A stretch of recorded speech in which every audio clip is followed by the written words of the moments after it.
Hello बच्चों, let's read this question. So this question says, consider uniform cubical box of side A on a rough floor that is moved by applying minimum possible force F at at a point B above the center of its mass. See figure.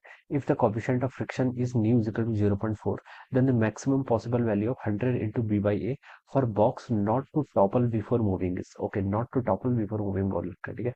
तो इस question का ना बच्चों देखिए की ये आपका rotational motion पर बेस्ड क्वेश्चन है। और इस क्वेश्चन का की कॉन्सेप्ट आप टॉपलिंग लिख सकते हैं। क्या लिख सकते हैं? टॉपलिंग, ठीक है। This will be the key concept of this question. हमसे बोल रखा है हमें यहाँ पर हमें क्या बतानी है?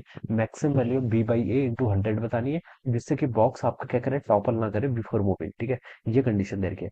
तो देखिए बच्चों, ये आपकी टॉपलिंग की कंडीशन है। टॉपलिंग की कंडीशन है तो हम क्या बता सकते हैं यहाँ पर? आपका नॉर्मल शिफ्ट कर जाएगा। नॉर्मल यहाँ पर आपका सेंटर ऑफ मास से नहीं, मान लीजिए ये अगर टॉपल करेगा तो इस पॉइंट के बाद टॉपल करेगा, ठीक है। तो हम बता सकते हैं यहाँ पर इसका जो नॉर्मल पास होगा, it will passing through that, ये इस पॉइंट से क्या करेगा, इसका नॉर्मल पास होगा। इसका टोटल मास कितना है? मान लीजिए एम के इक्वल है, तो एक फोर्स उस पर एम जी लगेगा ऐसे, ठीक है। दूसरा देखिए कौन सा फोर्स लगेगा, एक आपका फ्रिक्शन फोर्स लगेगा। कौन सा फ्रिक्शन फोर्स? फ्रिक्शन फोर्स इस पे अपोजिट डायरेक्शन में लगेगा, ठीक है। टॉपलिंग करने के कारण देखिए ये इस तरीके से टॉपल करना चाहेगा, ठीक है। इस तरीके से कुछ, ऑलराइट। ये इस तरीके से आपका कुछ क्या करना चाहेगा, टॉपल करना चाहेगा, ठीक है। टॉपल करने का मतलब समझ में आ गया ना? इस पॉइंट के अबाउट क्या कर रहा है, आपका मूव कर रहा है, ठीक है। तो फ्रिक्शन फोर्स क्या लगेगा, इस डायरेक्शन में लगेगा, this will be the direction of the friction. और कौन सा फोर्स लग रहा है? नॉर्मल लग गया, एमजी लग गया, फ्रिक्शन लग गया। और एक एक्सटर्नल फोर्स भी लग रहा है। देखिए maximum possible value of the F हमें कैलकुलेट करके बतानी है ना। तो एक एक्सटर्नल फोर्स लग रहा है F at A point B above the centre of its. देखिए इसकी टोटल साइड कितनी लेंथ है, एक इक्वल है, ठीक है। तो यहाँ से लेकर यहाँ तक की डिस्टेंस कितनी हो जाएगी? ये आपकी ए बाई टू के इक्वल हो जाएगी, ठीक है। और इससे बी डिस्टेंस होकर मान लीजिए आपने यहाँ पर इस पॉइंट पर, ठीक है, this is the line of action of the force. यहाँ पर आप एक्सटर्नल फोर्स लगा रहे हैं।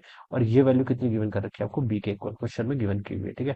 ये आपको बी के इक्वल क्वेश्चन में गिवन की हुई है। Okay. Maximum possible value of 100 for the box not to topple. Okay. अब बच्चों देखिए, अब आप क्या कर लीजिए, इस सेंटर ऑफ मास के बाद इस पे आपके जो आपके नेट फोर्सेस लग रहे हैं, इन सब का आप क्या कर लीजिए, यहाँ पर टॉर्क कैलकुलेट कर लीजिए, ठीक है। नेट टॉर्क हम यहाँ पर कैलकुलेट करेंगे किसके अबाउट? यहाँ पर सेंटर ऑफ मास के अबाउट।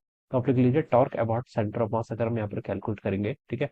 तो देखिए कौन कौन से फोर्स लग रहे हैं। एक तो सबसे पहले एमजी लग रहा है। MG force centre of mass से पास कर रहा है, तो इसका टॉर्क कितना आएगा? जीरो के इक्वल आएगा। एक फोर्स देखिए आपका एफ लग रहा है, ये कौन सा आपका? फ्रिक्शन का फोर्स। देखिए यहाँ पर हम लिख सकते हैं, देखिए ये वर्टिकल डायरेक्शन में तो कोई मोशन नहीं हो रहा है, तो नॉर्मल की वैल्यू कितनी होगी? यहाँ से आपकी एमजी के इक्वल होगी।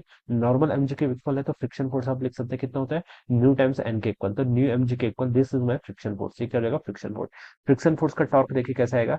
इस पॉइंट है, देखिए फ्रिक्शन का ये है, तो इसका टॉर्क आप इस डायरेक्शन में आएगा, ठीक है। टॉर्क कैसे फाइंड आउट करते हैं?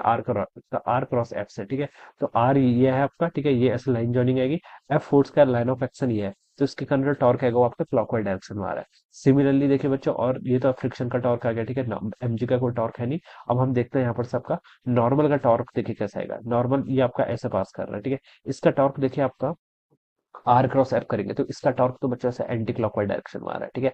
और ये जो आपने एक्सटर्नल फोर्स एफ लगा रखा है, इसका टॉर्क आपका क्लॉकवाइज आ रहा है। इसका क्लॉक फोर्स टॉर्क क्या आ रहा है आपका? क्लॉकवाइज आ रहा है, ठीक है। तो मैं नेट टॉर्क देखिए देख लेता हूँ। सबसे पहले देखिए सेंटर ऑफ मास से फ्रिक्शन फोर्स की कितनी डिस्टेंस है? ए बाई टू पर लग रहा है, ठीक है। तो यहाँ पर लिख लीजिए F times A by to. ये क्लॉकवाइज आ रहा है, तो क्लॉकवाइज वैल्यू को मैं एक साइड लिखूंगा, एंटी क्लॉकवाइज वैल्यू को दूसरी साइड लिखूंगा, ठीक है।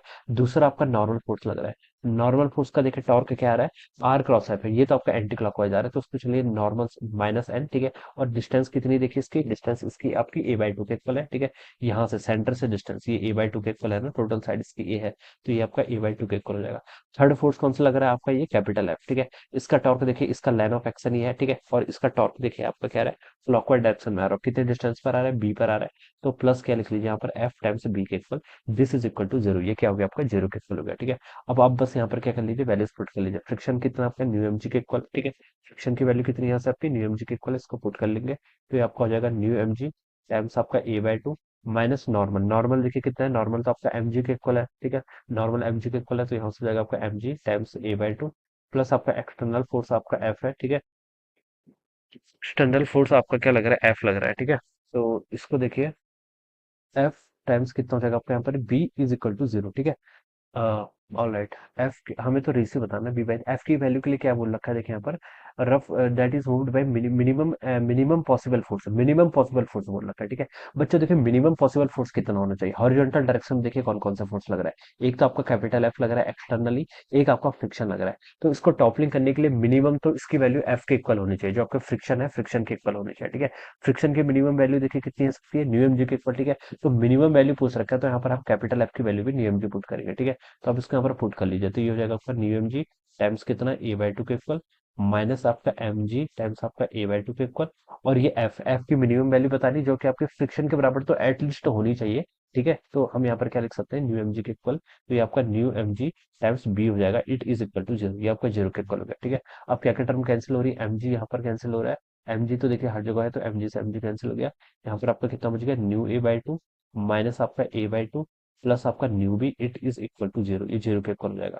न्यू की वैल्यू देखिए क्वेश्चन में गिवन करके 0.4, तो 0.4 डिवाइड बाई टू करेंगे तो 0.2 टाइम्स ए, ये तो इतना हो जाएगा, माइनस आपका यहाँ पर से ए बाई टू हो जाएगा, प्लस आपका 0.4 टाइम्स आपका B, it is equal to zero, ये किसके इक्वल आएगा, जीरो के इक्वल आएगा। ठीक है, अब देखिए बच्चों इस टर्म को सॉल्व करेंगे तो 0.4 माइनस ए करेंगे, तो ये तो आपको minus 0.6 divided by two times A के इक्वल आएगा, इज इक्वल टू ये आपका माइनस 0.4 बी के इक्वल हो जाएगा। ठीक है, ये वैल्यू यहाँ से इतनी हो जाएगी, तो आप इसको लिख सकते हैं माइनस, चलिए माइनस से आपका माइनस साइन कैंसिल हो गया। ठीक है, 0.6 ए ये किसके इक्वल होगा, आपका 0.8 बी के इक्वल हो जाएगा। ठीक है, और यहाँ पर से अगर मैं ए बाई बी बाई ए की वैल्यू बतानी है ना मुझे, हाँ बी बाई ए की वैल्यू देखिए कितनी आएगी, बी बाई हो जाएगा 0.6 डिवाइडेड बाई 0.8, दोनों को 10 से मल्टीप्लाई करेंगे तो 6/8, 6/8 को मैं क्या लिख सकता हूँ यहाँ से 3/4 लिख सकता हूँ, तो ये आपकी बी बाई ए की वैल्यू हो जाएगी कितनी, बी हमसे मैक्सिमम पॉसिबल वैल्यू बोल रखी है ना बी बाई ए की। ठीक है, तो देखिए बी की वैल्यू यहाँ से कितनी आ रही है, बी की वैल्यू यहाँ से आ रही है आपकी 0.75 ए के इक्वल। ठीक है, देखिए ये इतना तो हम अप्लाई ही नहीं कर सकते।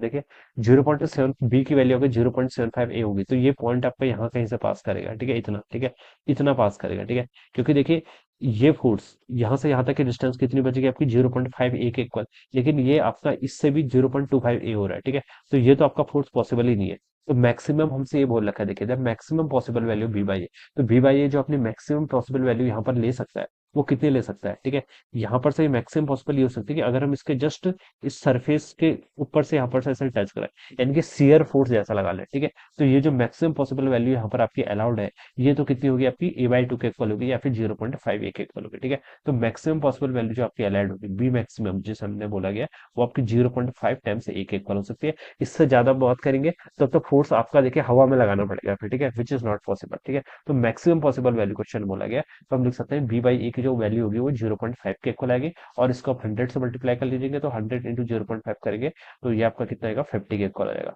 So this should be the answer of this question, कितना आंसर आना चाहिए इसका, 50 के इक्वल इसका राइट आंसर होना चाहिए। ऑलराइट, इस तरीके से हम इस क्वेश्चन को सॉल्व करेंगे। So I hope you all understood this concept, all the best and thank you so